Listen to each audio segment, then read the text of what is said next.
नमस्कार। ओम नमो भगवते वासुदेवाय। ओम हरये नमः। ओम विष्णवे नमः। आज मैं आपको वैशाख महात्म्य पूरा सुनाऊंगी।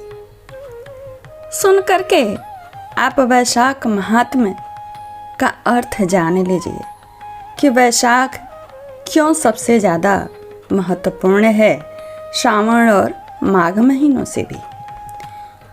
इसमें क्षण मात्र कुछ करने से कैसे पाप भस्म हो जाता है, कैसे हमारे ऊपर विष्णु की कृपा प्राप्त हो जाती है, और स्नान साधारण एक छोटी सी चीज़ स्नान करने से समस्त इच्छाएं कैसे पूर्ण होती हैं, इन सब बातों को सुनिए, दत्तचित्त होकर के सुनिए।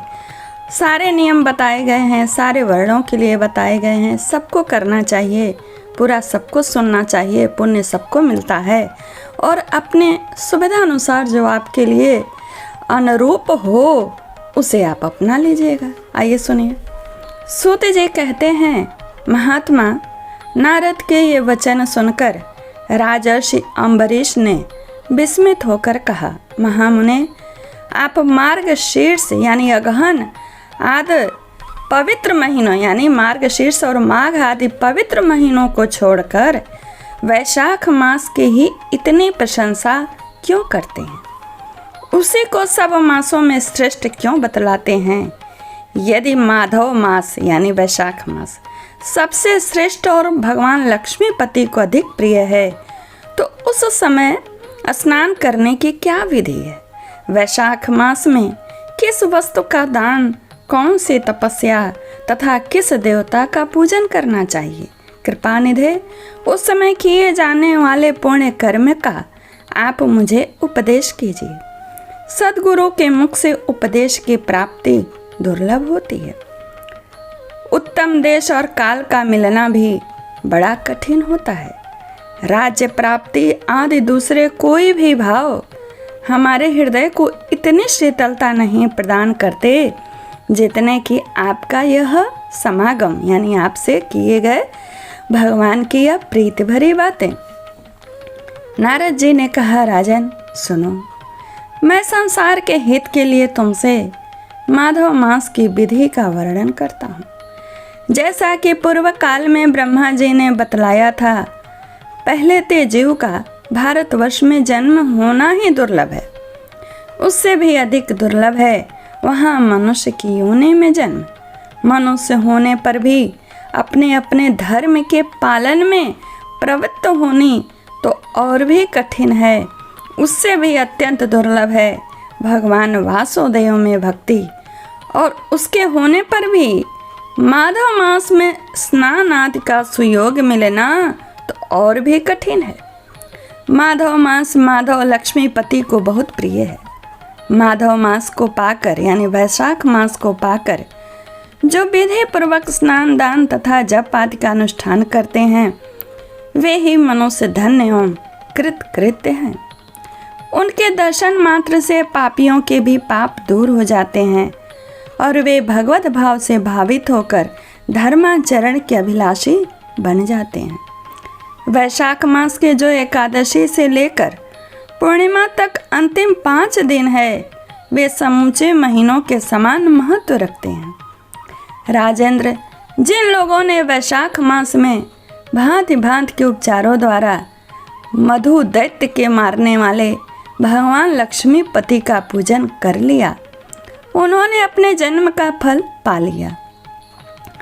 भला कौन सी ऐसी अत्यंत दुर्लभ वस्तु है जो वैशाख के स्नान तथा विधि पूर्वक भगवान के पूजन से नहीं प्राप्त होती?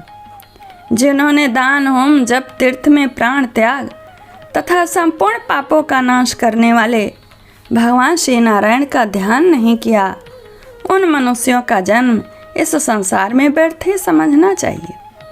जो धन के रहते हुए भी कंजूसी करता है, दान आदि किए बिना ही मर जाता है, उसका धन व्यर्थ है। राजन, उत्तम कुल में जन्म, अच्छी मृत्यु, श्रेष्ठ भोग, सुख, सदा दान करने में अधिक प्रसन्नता, उदारता तथा उत्तम धैर्य, ये सब कुछ भगवान श्री विष्णु की कृपा से ही प्राप्त होते हैं। महात्मा नारायण के अनुग्रह से ही मनोवांछित सिद्धियां मिलती हैं, जो कार्तिक में, माघ में तथा माधव को प्रिय लगने वाले वैशाख मास में स्नान करके मधुहंता लक्ष्मीपति दामोदर की विशेष विधि के साथ भक्तिपूर्वक पूजा करता है और अपनी शक्ति के अनुसार दान देता है, वह मनुष्य इस लोक का सुख भोग कर अंत में श्रीहरि के पद को प्राप्त होता है। जैसे सूर्योदय होने पर अंधकार नष्ट हो जाता है, उसी प्रकार वैशाख मास में प्रातः स्नान करने से अनेक जन्मों की उपार्जित पाप राशि नष्ट हो जाती है। यह बात ब्रह्मा जी ने मुझे बताई थी। भगवान श्री विष्णु ने माधव मास की महिमा का विशेष प्रचार किया है। अतः इस महीने के आने पर मनुष्यों को पवित्र करने वाले पुण्य जल से परिपूर्ण गंगा तीर्थ, नर्मदा तीर्थ, यमुना तीर्थ अथवा सरस्वती तीर्थ में सूर्योदय के पहले स्नान करके भगवान मुकुंद की पूजा करनी चाहिए। इससे तपस्या का फल भोगने के पश्चात अक्षय स्वर्ग की प्राप्ति होती है। भगवान श्री नारायण अनामय रोग व्याधि से रहित हैं। उन गोविंद देव की आराधना करके तुम भगवान का पद प्राप्त कर लोगे। राजन, देवाधिदेव लक्ष्मीपति पापों का नाश करने वाले हैं। उन्हें नमस्कार करके चैत्र की पूर्णिमा को इस व्रत का आरंभ करना चाहिए। व्रत लेने वाला पुरुष यम नियमों का पालन करे, शक्ति के अनुसार कुछ दान दे, हविष्यान्न भोजन करे, भूमि पर सोए, ब्रह्मचर्य व्रत में दृढ़ता पूर्वक स्थित रहे तथा हृदय में भगवान श्री नारायण का ध्यान करते हुए कृच्छ आदि तपस्याओं के द्वारा शरीर को सुखाए। कृच्छ व्रत होता है। इस प्रकार नियम से रहकर जब वैशाख की पूर्णिमा आए, उस दिन मधु तथा तिल आदि का दान करे। मधु यानी शहद। श्रेष्ठ ब्राह्मणों को भक्ति पूर्वक भोजन कराए, उन्हें दक्षिणा सहित धेनु दान दे तथा वैशाख स्नान के व्रत में जो कुछ त्रुटि हुई हो उसके पूर्णता के लिए ब्राह्मणों से प्रार्थना करें। भूपाल, जिस प्रकार लक्ष्मी जी जगदीश्वर माधव की प्रिया हैं, उसी प्रकार माधव मास भी मधुसूदन को बहुत प्रिय है। इस तरह उपयुक्त नियमों के पालन पूर्वक 12 वर्षों तक वैशाख स्नान करके अंत में मधुसूदन की प्रसन्नता के लिए अपने शक्ति के अनुसार व्रत का उद्यापन करें। अम्बरीश, पूर्व काल में ब्रह्मा जी के मुख से मैंने जो कुछ सुना था वह सब वैशाख मास का महात्म्य तुम्हें बता दिया। अम्बरीश ने पूछा, मुने, स्नान में परिश्रम तो बहुत थोड़ा है, फिर भी उससे अत्यंत दुर्लभ फल की प्राप्ति होती है। मुझे इस पर विश्वास क्यों नहीं होता? मुझे मोह क्यों हो रहा है? नारद जी ने कहा, राजन, तुम्हारा संदेह ठीक है। थोड़े से परिश्रम के द्वारा महान फल की प्राप्ति असंभव सी बात है, तथापि इस पर विश्वास करो, क्योंकि यह ब्रह्मा जी की बताई हुई बात है। धर्म की गति सूक्ष्म होती है, उसे समझने में बड़े बड़े पुरुषों को भी कठिनाई होती है। श्रीहरि की शक्ति अचिंत्य है, उनकी कृपा में विद्वानों को भी मोह हो जाता है। विश्वामित्र आदि क्षत्रिय थे, किंतु धर्म का अधिक अनुष्ठान करने के कारण वे ब्राह्मणत्व को प्राप्त हो गए। अतः धर्म की गति अत्यंत सूक्ष्म है। भूपाल, तुमने सुना होगा, अजामिल अपनी धर्म पत्नी का परित्याग करके सदा पाप के मार्ग पर ही चलता था, तथापि मृत्यु के समय उसने केवल पुत्र के स्नेहवश नारायण कहकर पुकारा।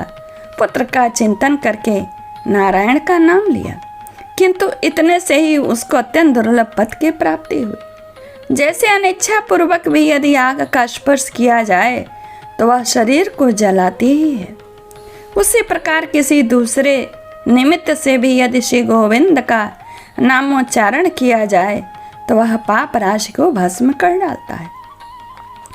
अनिच्छयापि दहति स्पृष्टो हुतवहो यथा तथा दहृत्य गोविंदनाम व्याजाद परितम पीड़ितम। जीव विचित्र है, जीवों की भावनाएं विचित्र हैं, कर्म विचित्र है तथा कर्मों की शक्तियां भी विचित्र हैं। शास्त्र में जिसका महान फल बताया गया हो वही कर्म महान है, फिर वह अल्प परिश्रम साध्य हो या अधिक परिश्रम साध्य, छोटे सी वस्तु से भी बड़ी सी वस्तु का नाश होता देखा जाता है। कैसे?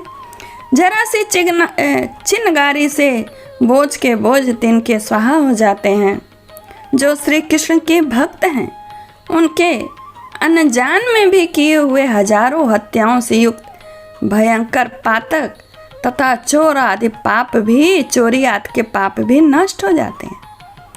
वीर, जिसके हृदय में भगवान श्री विष्णु की भक्ति है वह विद्वान पुरुष यदि थोड़ा सा भी पुण्य कार्य करता है तो वह अक्षय फल देने वाला होता है। अतः माधव मास में माधव की भक्ति पूर्वक आराधना करके मनुष्य अपने मनोवांछित कामनाओं को प्राप्त कर लेता है। इस विषय में संदेह नहीं करना चाहिए। शास्त्रोक्त विधि से किए जाने वाला छोटे से छोटा कर्म क्यों न हो, उसके द्वारा बड़े से बड़े पाप का विषय हो जाता है तथा उत्तम कर्म की वृद्धि होने लगती है। राजन, भाव तथा भक्ति दोनों की अधिकता से फल में अधिकता होती है। धर्म की गति सूक्ष्म है, वह कई प्रकारों से जानी जाती है। महाराज, जो भाव से हीन है, जिसके हृदय में उत्तम भाव एवं भगवान की भक्ति नहीं है, वह अच्छे देश और काल में जा जाकर जीवन भर पवित्र गंगा जल से नहाता और दान देता रहे तो भी कभी शुद्ध नहीं हो सकता। ऐसा मेरा विचार है। अतः अपने हृदय कमल में शुद्ध भाव की स्थापना करके वैशाख मास में प्रातः स्नान करने वाला जो विशुद्ध चित्त पुरुष भक्तिपूर्वक भगवान लक्ष्मीपति की पूजा करता है, उसके पुण्य का वर्णन करने की शक्ति मुझ में नहीं है। अतः भोपाल, तुम वैशाख मास के फल के विषय में विश्वास करो। छोटा सा शुभ कर्म भी सैकड़ों पाप कर्मों का नाश करने वाला होता है।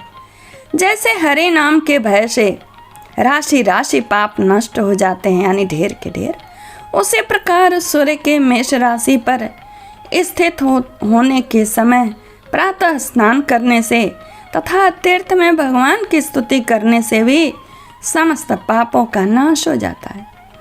यथा हरेर नाम भयन भूप नश्यन्ति सर्वे दुरितस्य वृंदाः नूनम रवो मेष गते विभावते स्नानेन तीर्थे च हरिस्तो वेद।